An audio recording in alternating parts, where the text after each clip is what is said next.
Salam sejahtera Malaysia, selamat datang ke channel Fels Lifestyle. Info padu, info hangat disediakan di dalam channel ini.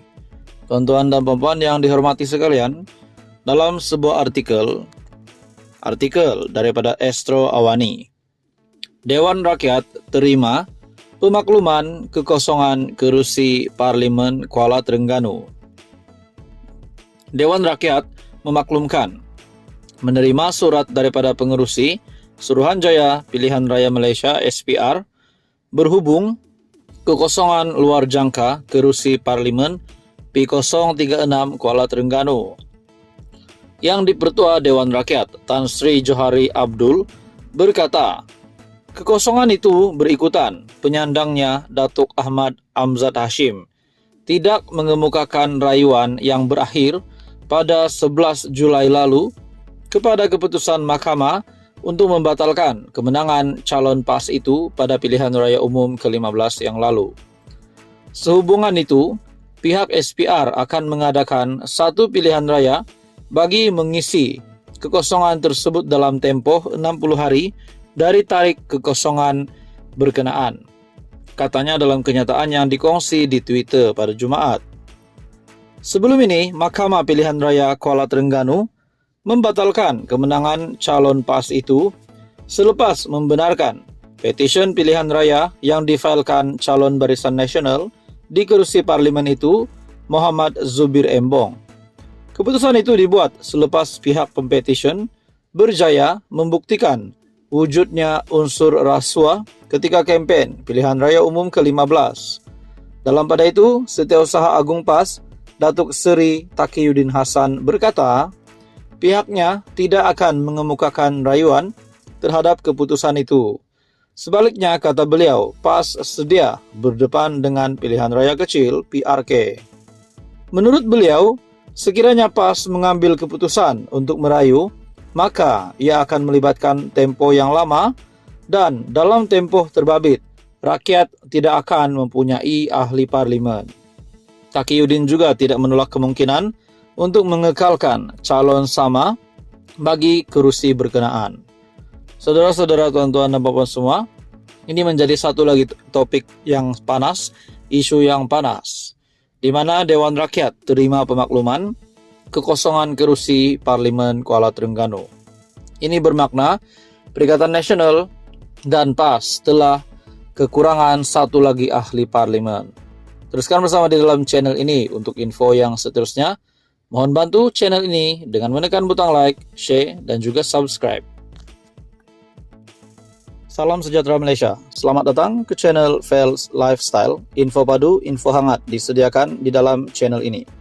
Tuan-tuan dan puan-puan, dalam satu artikel berita ataupun sebuah blog daripada Syahbudin.com. Syahbudin kritis dan membina demi negara. Dalam sebuah blog yang bertajuk untuk elak turut jadi beban dalam pilihan raya negeri, ada baiknya PAS ketepikan saja Sanusi. Berita sepenuhnya, Sanusi oh Sanusi, apa nak jadi dengan hang ni? Selama ini ramai yang menganggap Menteri Besar Kedah Sanusi Muhammad Noor sebagai pemimpin yang berani, hebat dan begitu menghiburkan ketika berceramah. Ketika berceramah ada saja lawak jenaka dan mereka yang ditibainya pun banyak dalam bentuk lawak jenaka juga.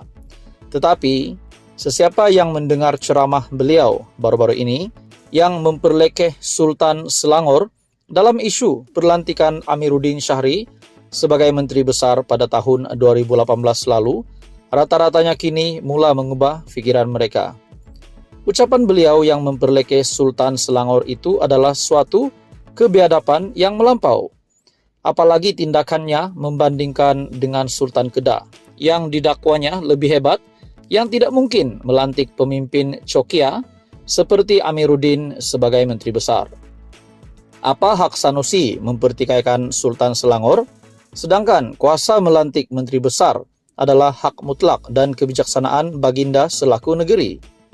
Selain itu, dengan menyifatkan Amiruddin sebagai pemimpin tak cukup inci atau pendek, Sanusi juga secara nyata melakukan penghinaan atas sesuatu ciptaan Tuhan. Walaupun menarik balik kata-kata tak cukup inci itu, perbuatan Sanusi tetap tidak boleh diterima karena beliau adalah pemimpin negeri dan tidak seharusnya begitu celupar menghina bentuk tubuh seseorang bila bercakap di depan halayak yang terbuka. Sadarkah beliau kalau mahu dikira tak cukup inci, siapa lebih tinggi antara Amiruddin dengan Tuan Ibrahim Tuan Man, timbalan Presiden PAS sendiri?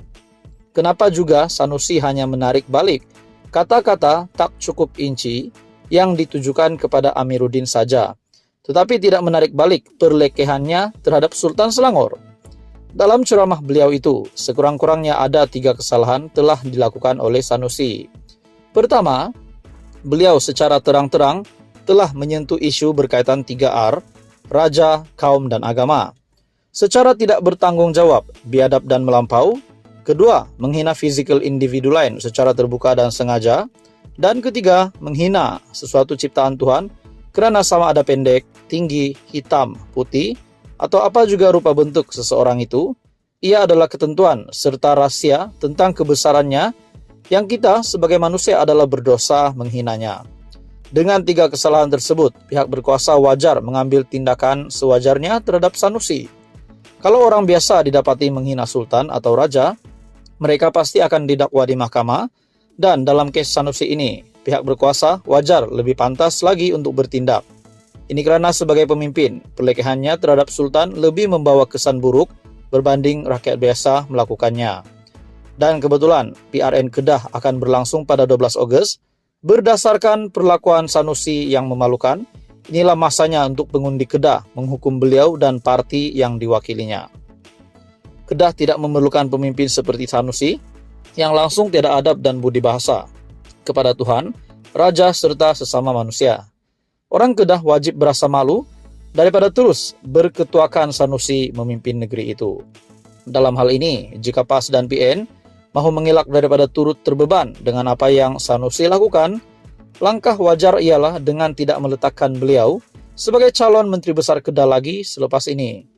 PAS dan PN demi nama baik Kedah dan nama mereka sendiri, sebagai parti yang menjajah nama Islam, hendaklah berani menggugurkan Sanusi dan meletakkan pemimpin lain sebagai penggantinya. Syabuddin Husin, 13 bulan 7 2023. Sekian saja, teruskan bersama di dalam channel ini untuk info yang seterusnya.